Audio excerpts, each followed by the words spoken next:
small group. I hope you're having a good week. It's great to kind of just gather together, to jump into the Word together in conversation, have fellowship. I hope you have fun this evening.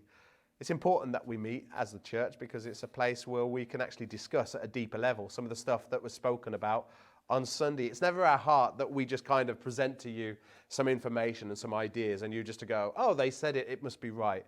We want to actually encourage you to go away, test it against the scriptures, consider it, process it. Go, actually, is what they're saying right?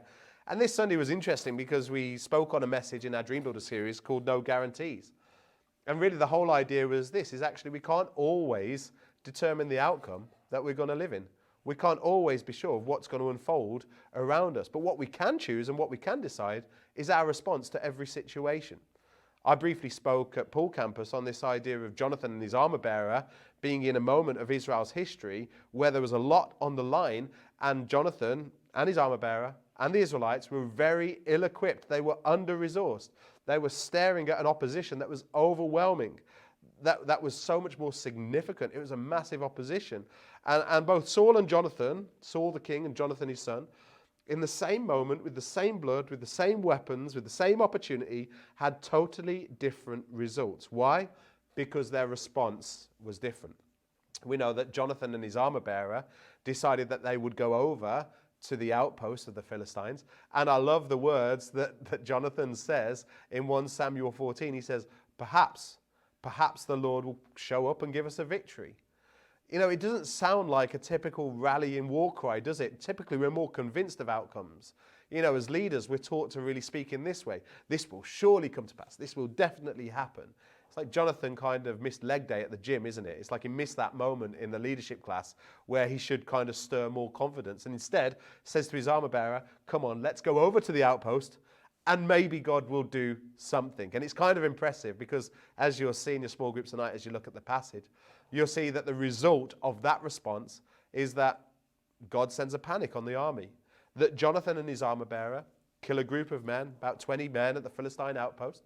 And ultimately, I don't know what's going on out there, but you can probably hear that on here, but I'm just going to continue anyways, that Jonathan and his armor bearer at a Philistine outpost, right, ultimately deal with 20 men, because they could do that.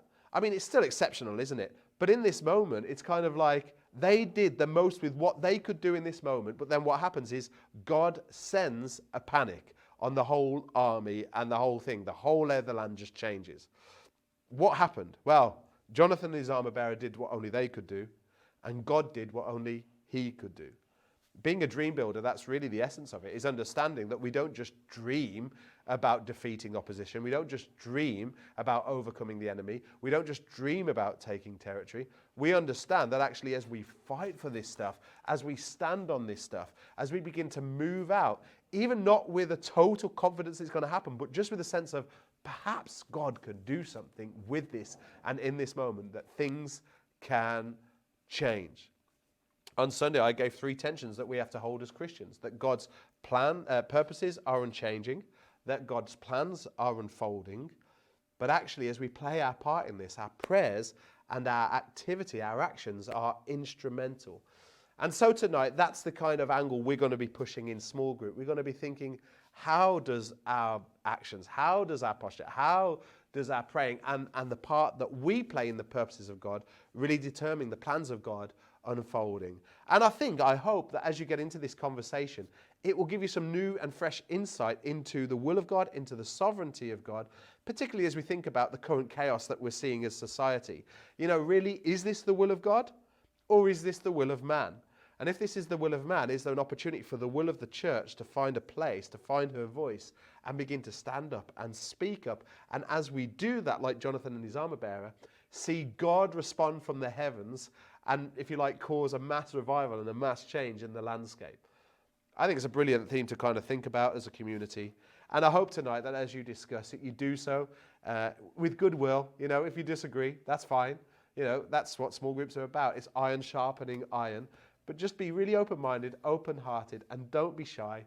Share your thoughts. Even if you think you might sound stupid, don't worry about it. I speak all the time, and I know I sound stupid. So, and Richard is nodding off camera, so I'm just going to go karate chop him.